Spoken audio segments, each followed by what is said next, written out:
Hi, I'm Mike. And a few weeks ago here on the ranch, we started the process of changing the way that we feed and moving away from sack feeds to more of a bulk feed type of program. And it turns out we may have put the cart a little ahead of the horse. Today, we're going to look at how we fix that problem on our Wyoming Life.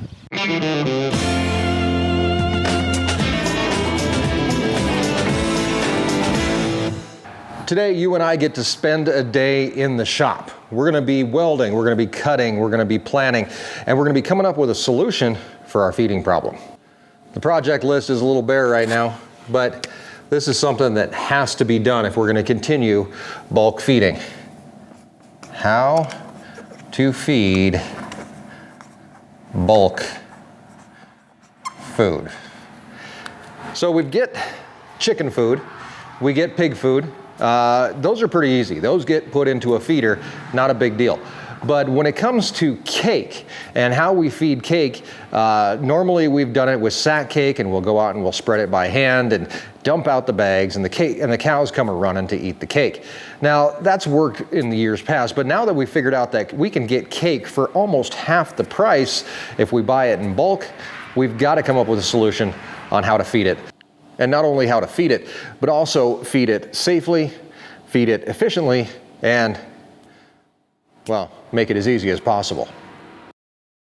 We've got tons of oilfield pipe on the ranch, and that is where we're going to start. Oilfield pipe has been used for many different purposes, probably that it was never intended for, but we've made it work. We've built a ramp for the gator out of it. We've done fence posts, we've built panels, and now we're going to build a way to feed bulk cake with just oil-filled pipe. As with anything, we kind of need a plan. So normally we've fed cake from our cake feeder. We've done that in the past, but we still need a way to get the cake from the bulk bag into the cake feeder. It sucks shoveling it, I'll tell you that. Last ton that we got, we shoveled it all out by hand. No fun whatsoever. So we're gonna figure out an easier way to do it. And probably the easiest way to do it is gonna be by utilizing an elevated bin, I guess you could say. So what we usually see out in the fields and stuff like that is you'll see a bin of some sort, and usually at the bottom of that bin is some sort of valve. And what they can do is they can actually pull a vehicle in, so you can bring in a truck or whatever else you're going to bring in and dump it right into the back of the truck. I didn't line up my truck very well, but we don't have that option. We don't have one of those here on the ranch. So we're gonna have to build something that imitates this, but also can work in the same way. So our thought is we have a vehicle. We have the gator. So we have a John Deere gator, so we can put that right here. And there's our gator. So we have to figure out a way to get the bulk feed bin high enough and use a valve of some sort, which we have. If you remember our last video, we do have a valve that we can attach directly to the bag. So basically all we have to do is build a way to hold the bag up here, put the valve on it, and be able to dump our cake directly in. This isn't as complicated as it seems, because really all we have to do is build a frame to hold that cake sack up there. And that's where the oil-filled pipe is going to come in handy. First, though, we have to get a couple measurements and make sure that we're building exactly what we need to. So my basic thought here is to build a frame like so that will hold the big old sack cake right up on top, and my alarm goes off. I've got to do something. Not sure what exactly I've got to do. But anyway, and then we can pull the gator in underneath that. That's my thought, and we might as well just get started right now. We're going to pull the gator into the shop here, get some measurements off of it, and then go gather some pipe, start cutting pipe. I'm going to show you how to do a saddle cut relatively easily on the oil-filled pipe, and we'll start welding it together. Hopefully the whole thing comes together without a hitch. We'll be able to pull underneath it and fill up the back of the gator with cake that we can take down to the cows. Should be simple. We'll find out.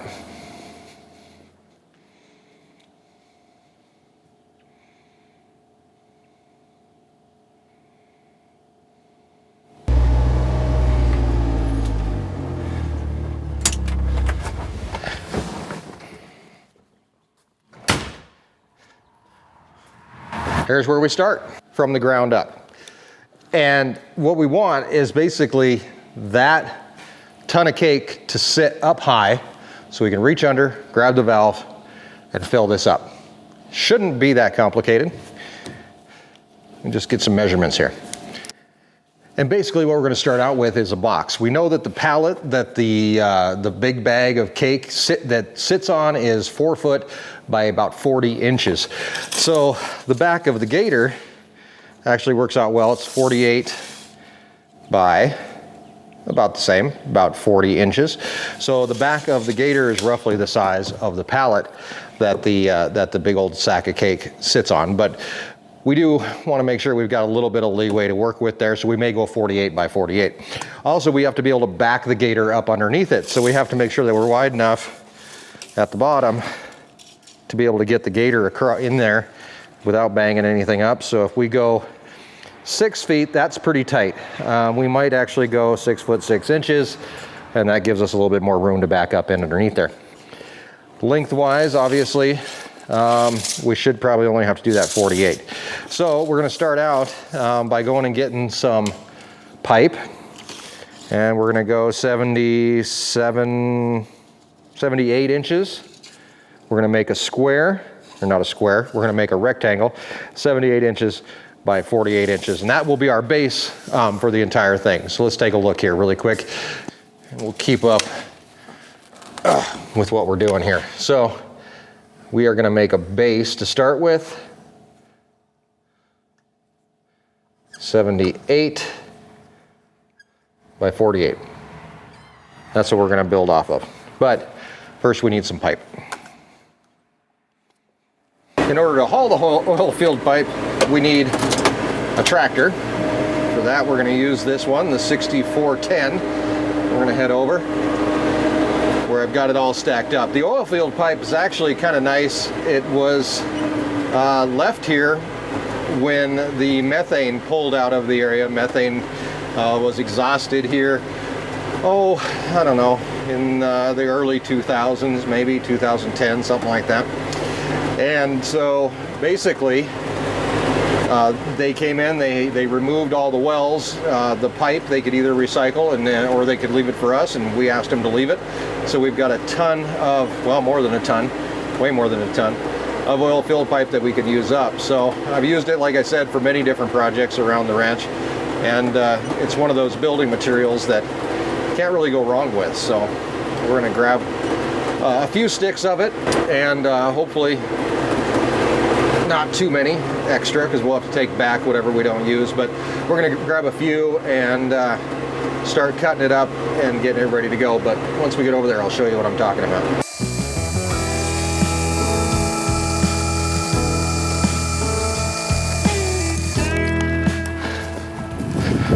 So this is all of our used methane pipe. I'll get you a closer look here.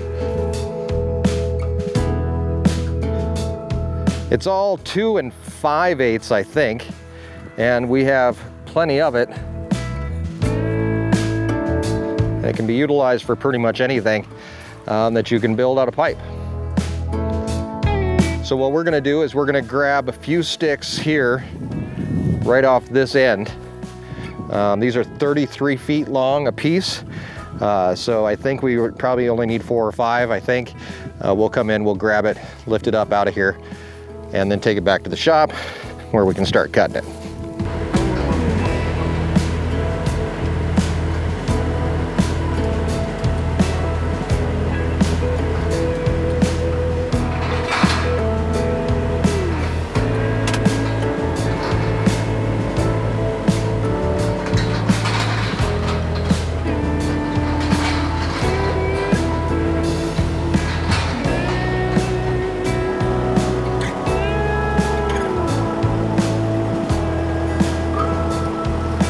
Okay, so I probably grabbed a few extra than what I really needed, but that's okay. Better to have too many than not enough. I don't want to have to come back over here and get more. So we're going to take these and we're going to drop them off by the what's the west door of the shop, and that way we can drag them in and get to cutting these things to length, and then welding them together. We're going to do some saddle cuts that will enable them to fit together a lot more smoothly and give us a lot less room that we have to fill in with weld also. So we're going to get to work on that as soon as we get back to the shop. It's going to be a slow drive.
All right, now we got our materials. We can start cutting here and start making something.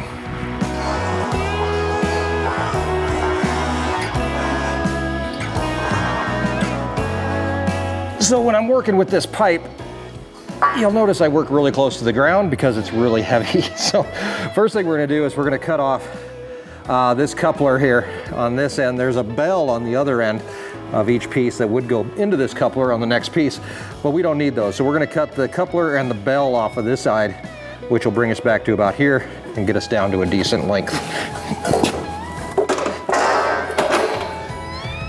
Okay, this is a DeWalt metal cutting saw. It's not like a disc blade, it's actually a metal saw blade, 14-inch blade that will make short work of this stuff. So here we go.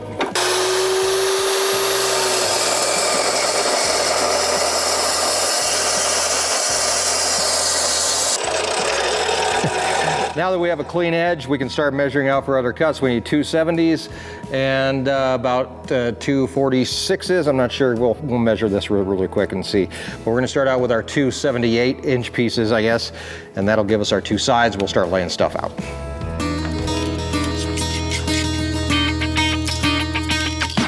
Hey y'all, what do you say y'all?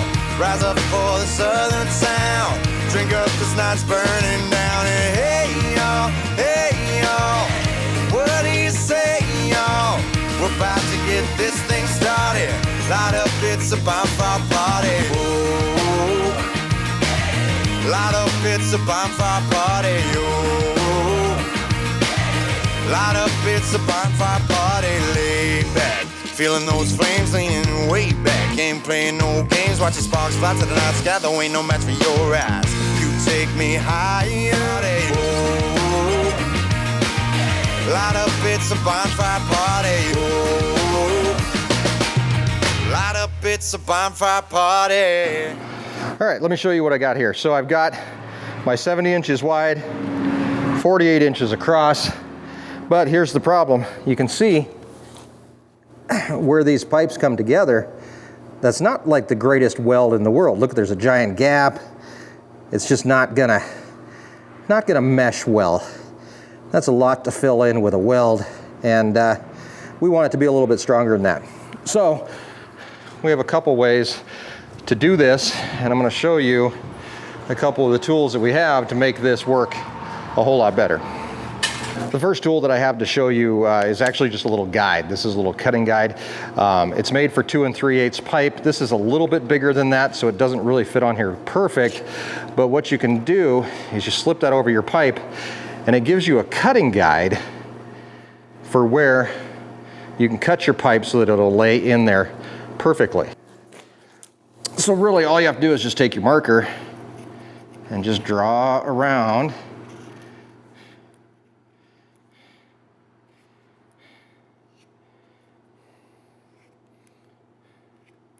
where that cut's gonna lie. And it'll show you that cut. Now, the problem with that is that you have to do it with a cutting torch. It's really the only way to make this fluid curve. And if you have to cut 900 of these, or however many you need to cut, with the cutting torch, you're gonna get really tired of it really fast. So a couple different ways that you can do this. One is that they actually make a big old hole saw type drill deal that you can use. I don't have one of those.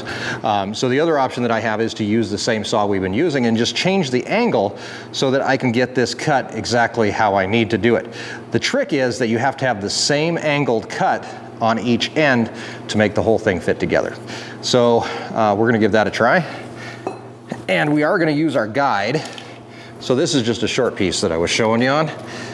We're gonna use our guide on our longer pieces here. And the big thing is that we want to make sure that we keep the same part straight up and down, obviously.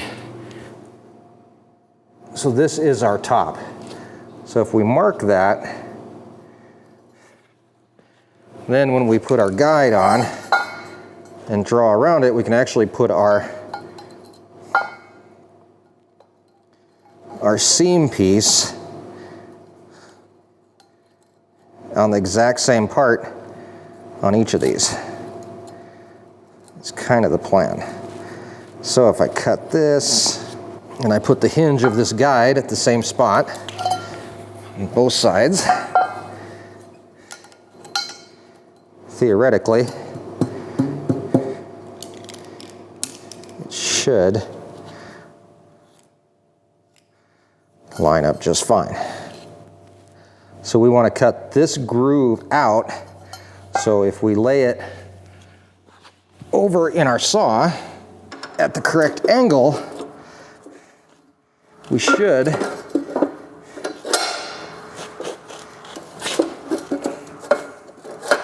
be able to cut that with no problem.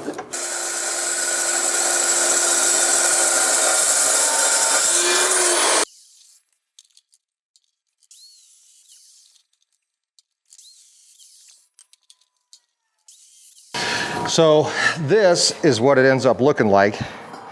Not exactly perfect, but I think it'll lay in there just fine. The two should mesh up pretty well and at least give us a lot more material. I'm going to be tweaking this as we go, but that's pretty much what we're looking for, how it lays over like that. Now we just do the same thing to the other end.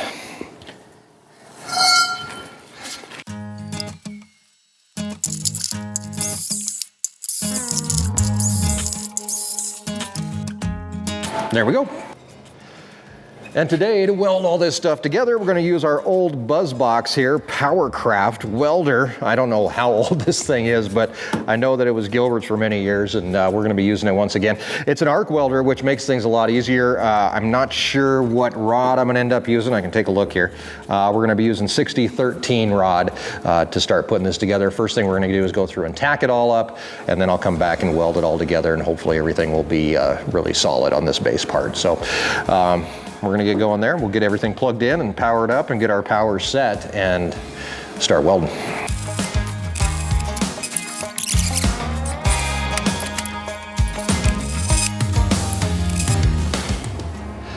Okay, now we have our base built and it's time to start building the uprights. I know that, where's my marker? There it is.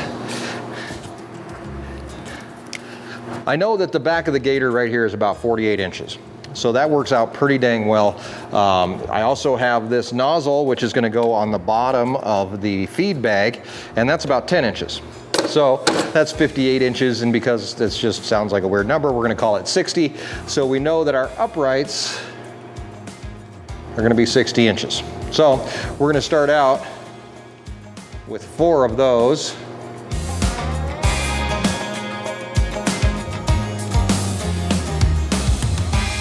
To go like that. And they're going to be built essentially the same way. We're going to cut 60-inch pieces. We're going to do our saddle cut on each one and get them on here and weld it up.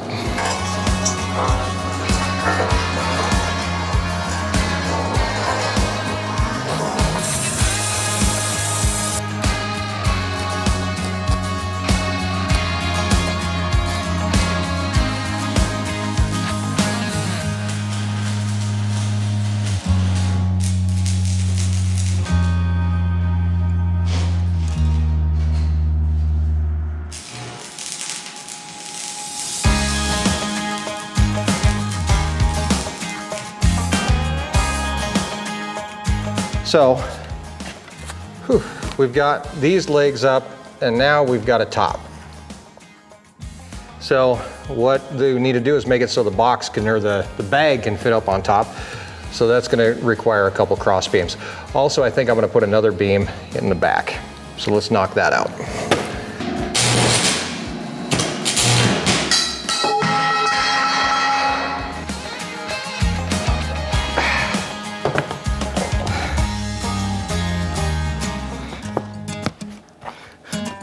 Don't need those anymore.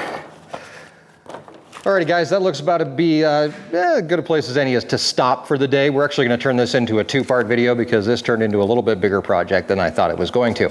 And I would like to eat dinner and hang out with some family and do that kind of stuff tonight. So I'm going to leave you hanging, but I am going to let you know that beef jerky is back in stock on the website. This is our original beef jerky, beef stick. Probably some of the best beef jerky you're ever going to have. And of course, I'm biased and everything, but I have heard other people say the same exact thing. So it's available on the website now, ourwyominglife.com, and check it out there along with a bunch of really cool new merchandise from new ball caps with leather patches to bottle openers and all kinds of cool stuff and great ways to show your support for Our Wyoming Life. So I'm going to be back on Tuesday. We're going to wrap this bad boy up. We're going to have it working by then, I guarantee it. And until then, we hope that you have a great weekend. I hope you can come and join us on Sunday on the Beyond the Ranch channel as we have our weekly live stream. Erin and I get a chance to sit down and talk to you about what's going on around the ranch. Go to the website, ourwyominglife.com, follow us on Facebook, Instagram, subscribe, do all the things, and come along, explore the ranch life, and escape the ordinary right here on Our Wyoming Life.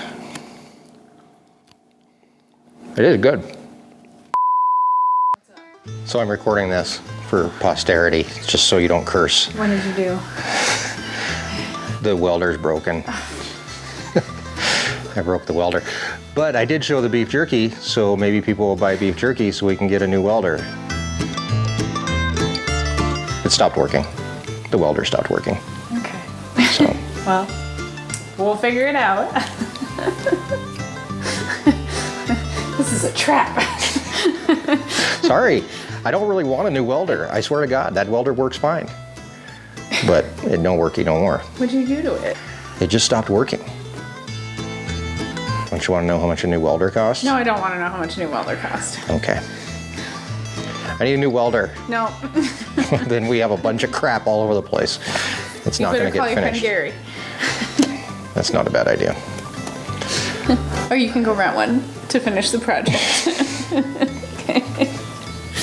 Well, I'm not finishing it today, so it's going to be a two-parter. All right. Okay, thank you. And this is exciting. See you on Tuesday.